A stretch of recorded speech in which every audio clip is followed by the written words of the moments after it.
Hey guys, welcome back to Rue Morgue TV. Executive Editor Andrea here, and I wanted to let you know that Rue Morgue Digital has a new home. We are now part of the Zinio Digital Newsstand, and you can access our back issues for $6.66 each, or $29.95 for a yearly subscription. So I hope you check that out. Enjoy this episode. Don't forget to like and subscribe and tell all your friends. I'll see you next time.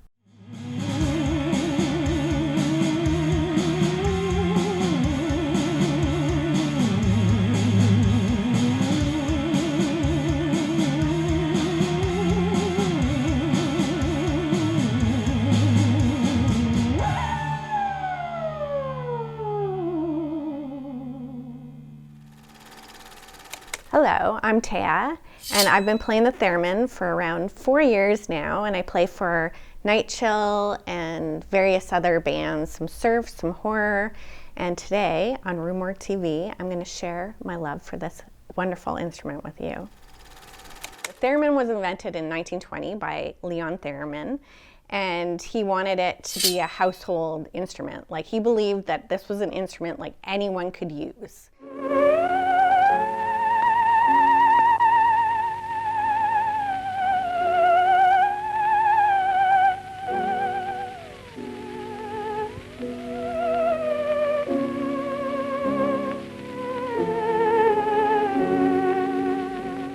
It was just an accessible instrument. It's small, you can carry it around, it's easily playable, but it didn't take off like he thought it would. And later on it was used for sci-fi films.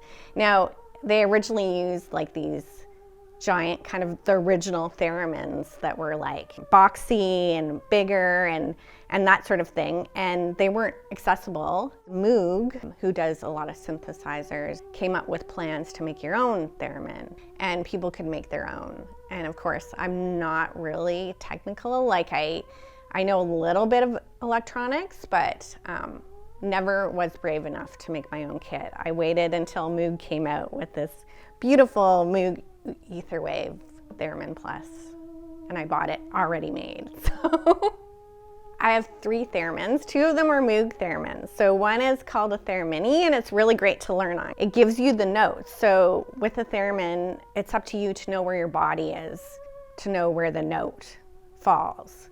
With a theremin, they actually give you a display with the notes on it. So it's a really great instrument to start on. And originally, actually 4 years ago for Christmas, my husband got me a theremin, and that's how I started to learn and put it together. And then I got the Theremin Etherwave Plus, which is a great theremin. It's got a richer sound. I think it's got a lot to do with electronics and the body. I love it, but I still use the theremin because it's got a higher pitch, and I think it moves a lot faster, and you can play punk rock to it. And this one is very operatic and has that really voice feeling and vocal feeling, and it gives you shivers, and it almost sounds like an ethereal, otherworldly voice, I guess. I have another theremin, which is actually a very simple theremin. It's called a Burns theremin, but it actually sounds really great, and I actually think it sounds like a sea siren. It's very beautiful. Like, it's got a really nice timbre to it, but it only has a few octaves. So this one, I think I get about 5 octave range, and that one I only get like about 3 octaves. So the theremin has 2 antennas. This is the volume, or the amplitude, and then this would be your frequency or your pitch. So the closer you move your fingers to the antenna, the higher the pitch. So if I lift up the volume, you get a tone, and I can soften that tone by lowering my hand. And I can get a higher pitch the closer I move my hand to the antenna.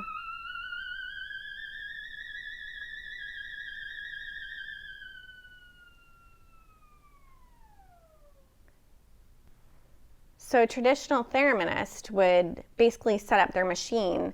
So a low C is with their knuckles shut and their fingers all pressed together, and then their fingers would slowly open until they hit a high C.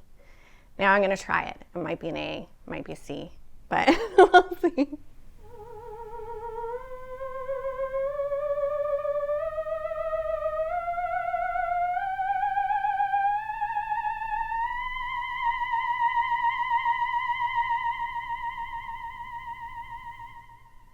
Now, I'm not a very traditional player, I'll be honest. I kind of like to jump all over this. I have 5 octaves available to me, so I like to jump around the notes. So my favorite is, because it's very sci-fi sounding, to start very low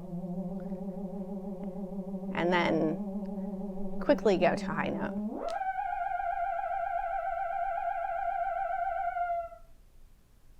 It's very dramatic. My advice to anyone learning to play the theremin is to not give up because it is a really hard learning curve, but once you're there, once you get it, that's it. It's like basically technique. It's just that first dedication. I would also say get a theremin. I know that a lot of traditional ether wave theremin players do not believe people should get a theremin because it gives you the notes and that sort of thing, but I believe that's the best way to start. You can just find the notes of your favorite song, put it in there and see if you're playing along right. It actually has been in a lot of avant-garde jazz music, and there's some really strange Soviet music that you can find the theremin in that's really interesting, and it has been used in classical. I would say that horror movies are the most likely candidates to use a theremin, just because probably they're open to it. It's like in our history, like we know about it, but it's used very subtly sometimes. So movies like The Machinist, which was used a theremin, but you really have to listen, because I actually didn't even know it was there until I went back years later and I played a theremin, and I had to listen for it.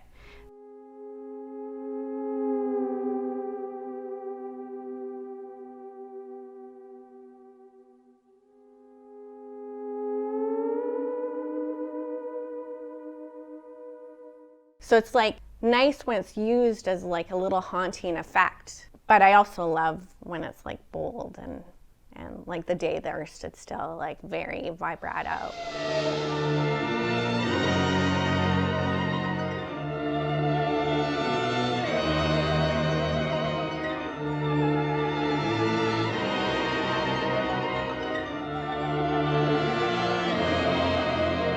So it's been pretty difficult figuring out how we're going to use a theremin in a punk rock band. So Night Chill, my band, and I decided we try to experiment with it a little bit. And what I find is sometimes the theremin either can take away from other instruments because it's too loud, or it just gets lost. So I've had to take out a lot of the effects that I use on the theremin and just make it really raw and try to get through the guitars even. So we've been learning kind of how we slow down the music a bit and make breaks for a theremin.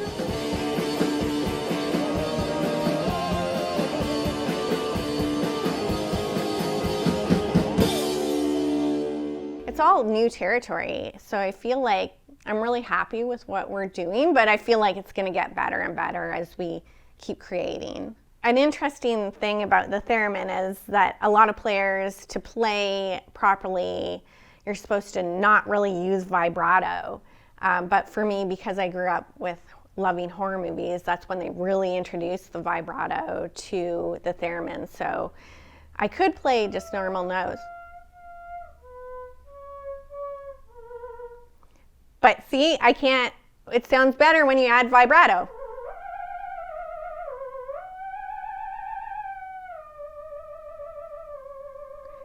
And that is something that's came out of the horror movie era, was this use of vibrato and the theremin. And I think it's something that we should continue to do because I like it spooky. I'm gonna teach Dante and Andrea how to play the theremin now. Let's give it a try. Ooh.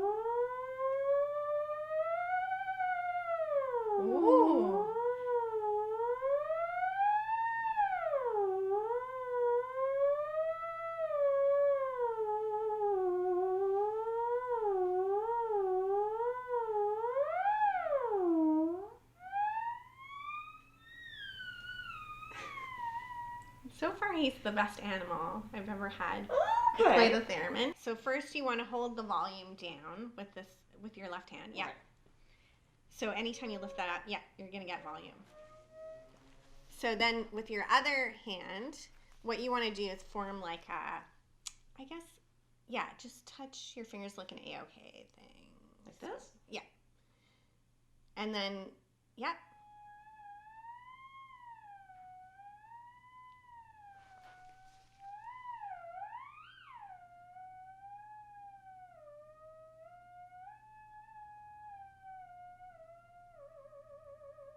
It's kind of like playing an Etch-a-Sketch. You have to be really coordinated to think like with one hand is doing this and the other is doing that.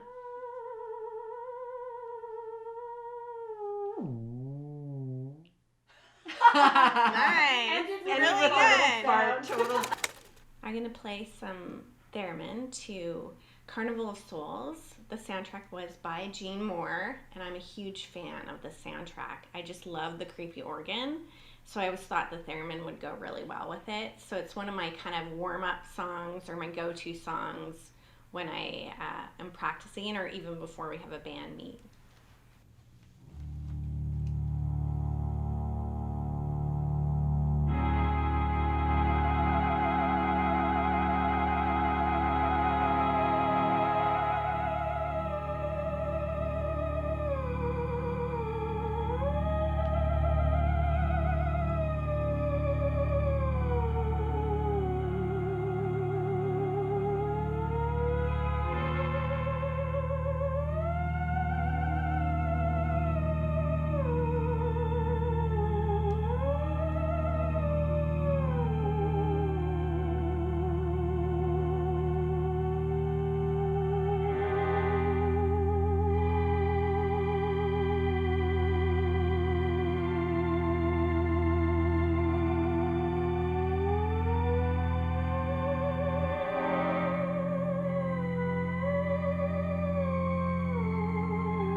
Thanks for joining me today on Rue Morgue TV.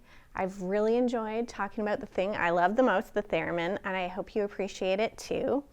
You can check out my work at Ghoulygal on Instagram, GHOULYGAL, or you can check out my band at nightchill_nightchill. Thank you. Hang on. Save it.